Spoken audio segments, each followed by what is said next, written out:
Hello guys, welcome to KDT biology. Myself Vikas Kumar. बहुत दिनों के बाद मैं एक नया वीडियो वापस लेकर आ रहा हूँ। कुछ टेक्निकल प्रॉब्लम की वजह से मैं बंद कर दिया था अपना वीडियो लाना, लेकिन फिर से आप लोग के बीच केडीटी बायोलॉजी ने वीडियो स्टार्ट किया है। और देखिए, जो भी आप बायोलॉजी के अंदर चैप्टर्स पढ़ते हैं उनमें से एक चुनिंदा टॉपिक मैं चूज करके लाया हूँ, जिसका नाम है बायोलॉजिकल क्लासिफिकेशन। हर बच्चा जानता होगा बायोलॉजिकल क्लासिफिकेशन का क्या इंपॉर्टेंस है। नीट एग्जाम के अंदर 7 to 8 क्वेश्चन पूछे जाते हैं। और बेटा, इस बायोलॉजिकल क्लासिफिकेशन चैप्टर को पढ़ने के लिए बहुत रट्टा मारना पड़ता है। देयर इज नो रट्टाफिकेशन, यहाँ रट्टाफिकेशन की ज़रूरत नहीं है। तो अब चैप्टर स्टार्ट करते हैं हम लोग। Biological classification. क्या बेटा? Biological classification.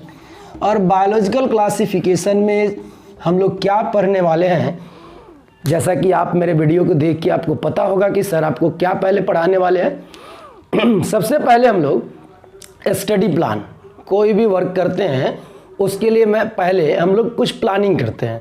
सपोज करो तुमको यहाँ से कहीं जाना हो, दिल्ली जाना हो, आप क्या करते हो? उसके लिए प्लान करते हो, कौन सा ट्रेन का टिकट ले, एरोप्लेन का टिकट ले, या कैसे जाएं, ठीक है ना, क्या लेके जाएं, किसके पास जाएंगे, कैसे जाएंगे, वहाँ कैसे रहेंगे, कहाँ घूमेंगे, दिस दैट, ये सब प्लानिंग करते हैं। सेम थिंग्स इस चैप्टर में भी पहले हम लोग प्लान करने वाले हैं कि इस चैप्टर के अंदर क्या क्या पढ़ना है।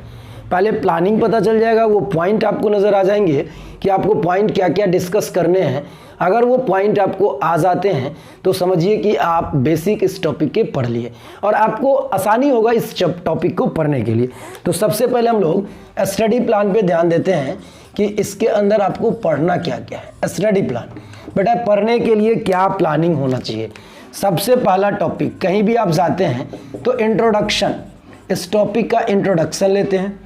इंट्रोडक्शन के बाद इसके अंदर आपको क्लासिफिकेशन सिस्टम, एनसीईआरटी पर क्या ना, इसके अंदर क्लासिफिकेशन सिस्टम मतलब क्लासिफिकेशन सिस्टम भी देखना पड़ेगा कि क्या क्या क्लासिफिकेशन सिस्टम है।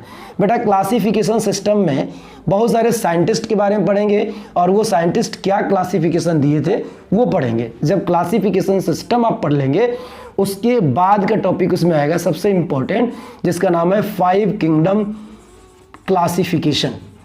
5 किंगडम क्लासिफिकेशन जो इंपॉर्टेंट है, सबसे मेन है। इस 5 किंगडम क्लासिफिकेशन जो होगा, इस 5 किंगडम क्लासिफिकेशन की आप डेफिनेशन पढ़िएगा कि देने वाले कौन थे, साइंटिस्ट का नाम पढ़िएगा, देने वाले कौन थे, ये क्या है, मतलब इसकी डेफिनेशन भी पढ़िएगा कि ये क्या है। इसके साथ साथ इसका बेसिस क्या है क्लासिफिकेशन देने का, और नेम ऑफ 5 किंगडम पढ़िएगा। नेम ऑफ 5 किंगडम पढ़िएगा कि 5 किंगडम जो हैं वो कौन कौन से हैं। नेम बेटा सबसे पहले मोनेरा, दूसरा क्या है प्रोटिस्टा, क्या है प्रोटिस्टा, और तीसरा क्या है माइकोटा, चौथा क्या है प्लांटी, क्या है प्लांटी, प्लांटी के बाद पांचवा क्या है एनिमेलिया, क्या है एनिमेलिया। बेटा आपने सुना 5 किंगडम का नाम क्या क्या, Monera, protista, mycota, Plantae, animalia.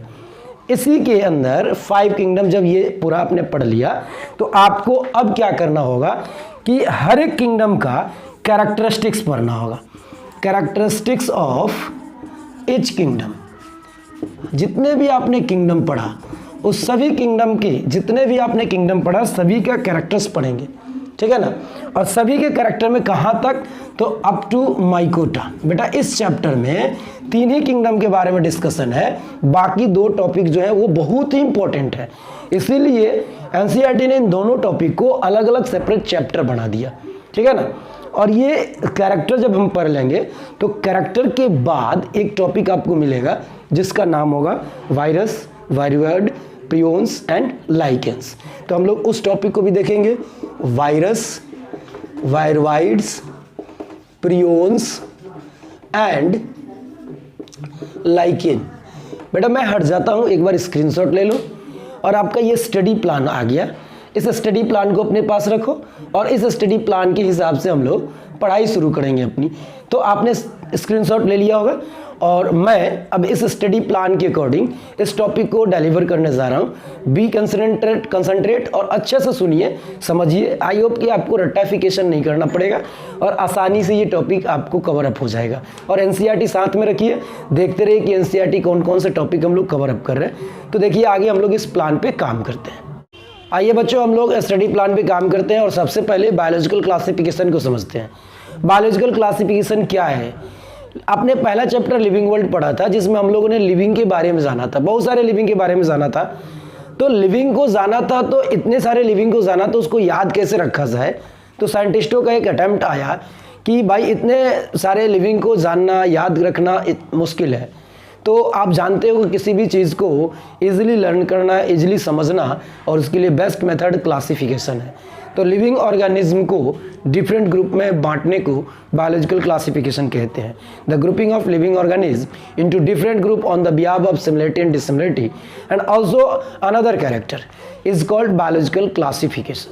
तो ये बायोलॉजिकल क्लासिफिकेशन का डिफिनीशन रहा कि बायोलॉजिकल क्लासिफिकेशन कहते किसको है। तो सिंपल मीनिंग आप लिख सकते हो यहाँ पे, ग्रुपिंग ऑफ लिविंग ऑर्गेनिज्म। आप लिविंग ऑर्गेनिज्म को ग्रुप कर रहे हो on the basis of similarity and dissimilarity, similarities and dissimilarities.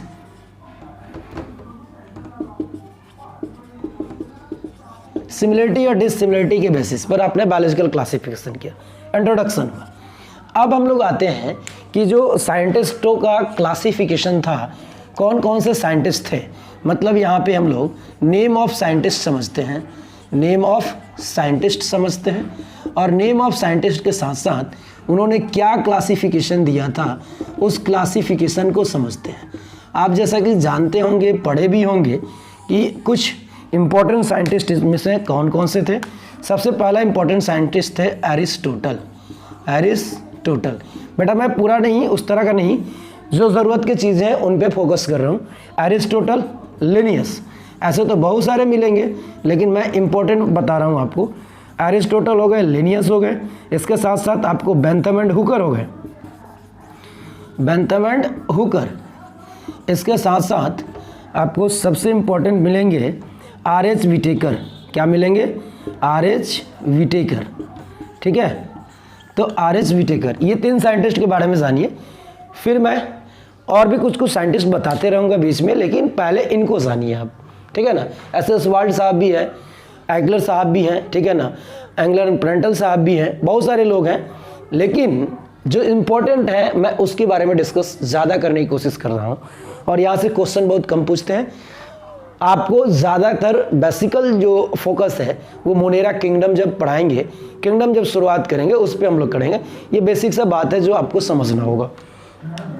इसमें एरिस्टोटल का बेटा जो क्लासिफिकेशन था वो जनरल अटेम्प्ट था। क्या था? जनरल अटेम्प्ट था। और इन्होंने जनरल अटेम्प्ट दिया था, मतलब ऐसे ही शुरुआत किया। इनकी कोई साइंटिफिक बेसिस नहीं था क्लासिफिकेशन का। साइंटिस्ट के दिमाग से इन्होंने कोई काम नहीं किया था, किसी तरह के वो चीज़ें नहीं लाया था जो साइंटिफिक रीज़न होना चाहिए। ठीक है ना, इसीलिए इनको जनरल अटेम्प्ट बोला गया। लेनियस साहब ने इन्हीं को पढ़ते समझते हुए इन्होंने क्या किया कि साइंटिफिक रीज़न लाया, कुछ कैरेक्टर्स को कंसिडर किए, morphological characters, superficial morphological characters. Morphological characters का मतलब होता है एक्सटर्नल कैरेक्टर, बॉडी के बाहर के कैरेक्टर को इन्होंने कंसिडर किया और उसके बिहाफ पे इन्होंने क्लासिफिकेशन दिया। और उस क्लासिफिकेशन का नाम था आर्टिफिशियल क्लासिफिकेशन। क्या नाम था? Artificial classification system. इसके साथ साथ अब इसका बेसिस की बात कर लेंगे बेटा कि क्या बेसिस दिए थे। बेसिस इनका था सुपरफिशियल मॉर्फोलॉजिकल कैरेक्टर, ठीक है ना, सुपर मॉर्फोलॉजिकल कैरेक्टर। बात करेंगे हम लोग बेंथम एंड हुकर, इससे थोड़ा और डेवलप हुए और इन्होंने एक्चुअल बेसिस पे जो दिखा उनको समझते हुए इन्होंने ज़्यादातर प्लांट की दुनिया में रहा और इन्होंने प्लांट को क्लासिफिकेशन दिया। तो इनका थोड़ा सा इन्होंने नेचुरल क्लासिफिकेशन दिया। क्या दिया? नेचुरल क्लासिफिकेशन दिया। तो हम लोग इसको समझते हैं नेचुरल क्लासिफिकेशन। फिर आर.एच. विटेकर सर आए, इनसे और डेवलप हुए और उन्होंने 5 किंगडम क्लासिफिकेशन दिया। क्या दिया? 5 किंगडम क्लासिफिकेशन दिया। इस तीनों को हम लोग पढ़ते हैं, ठीक है ना। ये जनरल अटेम्प्ट तो जनरल अटेम्प्ट है, जस्ट एरिस्टोटल का एक सामने उन्होंने देखा और उन्होंने डिवाइड कर दिया लिविंग ऑर्गेनिज्म को। इसके बाद थोड़ा सा साइंटिफिक रीजन लाके लिनियस सर ने आर्टिफिशियल क्लासिफिकेशन दिया। फिर उससे डेवलप हुए बेंथम एंड हुकर जिन्होंने नेचुरल क्लासिफिकेशन दिया, और उससे भी ज़्यादा डेवलप थे 5 किंगडम क्लासिफिकेशन एरिस्टोटल, जो मोस्ट एक्सेप्टेबल है बेटा, मोस्ट एक्सेप्टेबल। आज की दुनिया में सबसे ज़्यादा एक्सेप्टेबल क्लासिफिकेशन सिस्टम जो है वो आर.एच. विटेकर सर का है, और यही हम लोग को पढ़ना है आर.एच. विटेकर 5 किंगडम के अंदर। चलो बच्चों, आपने क्लासिफिकेशन देख लिया, अब थोड़ा थोड़ा एक एक चीज़ देखते हैं। एरिस्टोटल, एरिस्टोटल आपको पहले से ही मालूम है कि एरिस्टोटल सर को फादर ऑफ बायोलॉजी कहा जाता है, फादर ऑफ बायोलॉजी। और इन्होंने जो क्लासिफिकेशन दिया वो क्या था? क्लासिफिकेशन जनरल अटेम्प्ट था, वो कोई क्लासिफिकेशन नहीं था, जनरल अटेम्प्ट था। इन्होंने क्या किया कि लिविंग ऑर्गेनिज्म को, इन्होंने लिविंग ऑर्गेनिज्म को क्या किया था? 2 हिस्सा में बांट दिया था लिविंग ऑर्गेनिज्म। एक को इन्होंने सेल वॉल के दुनिया वाले को प्लांट्स में रखा, और एक इन्होंने एनिमल्स में रखा, ठीक है ना। इन्होंने क्या बोला कि जिसके पास सेल वॉल होगा वो प्लांट होगा, जिसके पास सेल वॉल नहीं होगा वो एनिमल होगा। ये जनरल सी बातें थी इनका सोचा हुआ मन का। फिर इन्होंने प्लांट्स का भी क्लासिफिकेशन दिया है और एनिमल का भी क्लासिफिकेशन दिया है। इन्होंने प्लांट्स को भी कितने पार्ट में बांटा? 3 पार्ट में बांटा। हर्ब्स में बांटा, श्रब्स में बांटा और ट्रीज में बांटा। और इन्होंने एनिमल को भी बांट दिया 2 में, एक एनीमा और ए एनीमा, ठीक है ना। इन चीज़ों में इन्होंने बांट दिया। ये किस पे? आरबीसी के बेसिस पर, ठीक है ना। तो आप थोड़ा सा इसको स्क्रीनशॉट ले लो कि एरिस्टोटल का क्या बात था, ठीक है ना। इसके बाद दूसरा आते हैं हम लोग।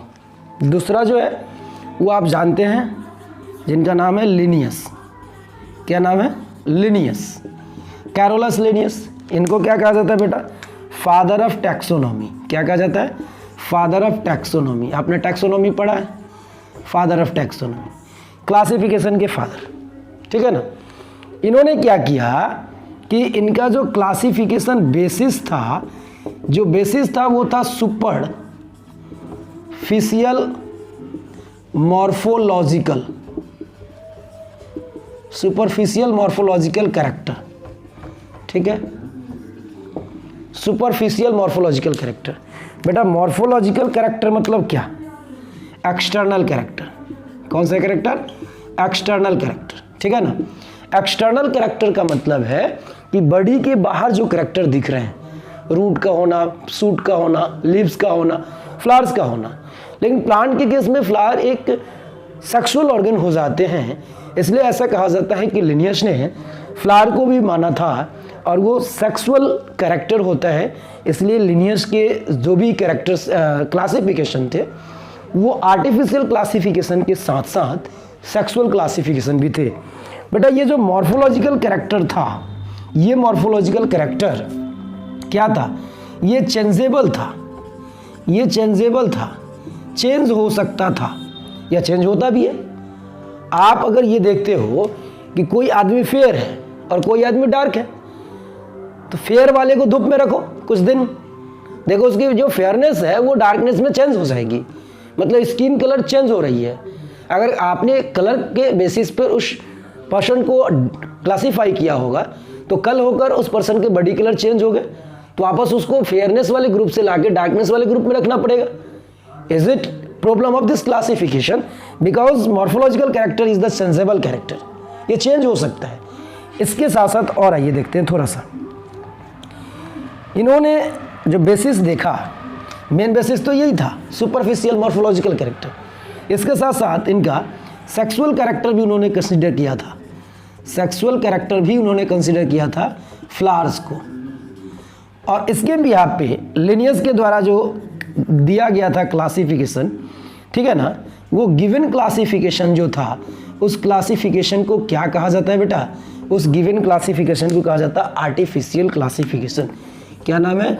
आर्टिफिशियल क्लासिफिकेशन, या इसको और भी कहा जाता है कुछ सेक्सुअल क्लासिफिकेशन। क्यों सेक्सुअल क्लासिफिकेशन कहा जाता है? क्योंकि इन्होंने सेक्सुअल कैरेक्टर को भी कंसीडर किया था। तो ये आपके अरिस्टोटल और लिनियस दो हो गए। एक बार स्क्रीनशॉट ले लो, दोनों को कंपेयर कर लो, ठीक है ना। फाइनली भी एक बार स्क्रीनशॉट ले लेना, और भी टॉपिक को हम लोग डील करते हैं, थोड़ी सी चर्चा करते हैं। एक नया टॉपिक है तीसरा नंबर, जिनका नाम है Bentham and Hooker. Bentham and Hooker, बेटा ये जो साइंटिस्ट थे बेंथम एंड हुकर, इन्होंने जो क्लासिफिकेशन दिया उसका जो बेसिस था वो एक्चुअल ऑब्जर्वेशन था। क्या था? Actual observation. जो इन्होंने देखा उन पे बात किया और उनके हिसाब से इन्होंने क्लासिफिकेशन दिया। तो इन्होंने जो क्लासिफिकेशन दिया बेटा, उस क्लासिफिकेशन को हम लोग कहते हैं नेचुरल क्लासिफिकेशन। क्या कहते हैं? Natural classification. इसके अलावा इनको हम लोग, इनको जो बेंथम एंड हुकर थे, इनको हम लोग क्यूरेटर भी कहते हैं। क्या कहते हैं? क्यूरेटर। बेटा क्यूरेटर का मतलब क्या? A person who works in the botanical garden, a person who works in the botanical garden, a scientist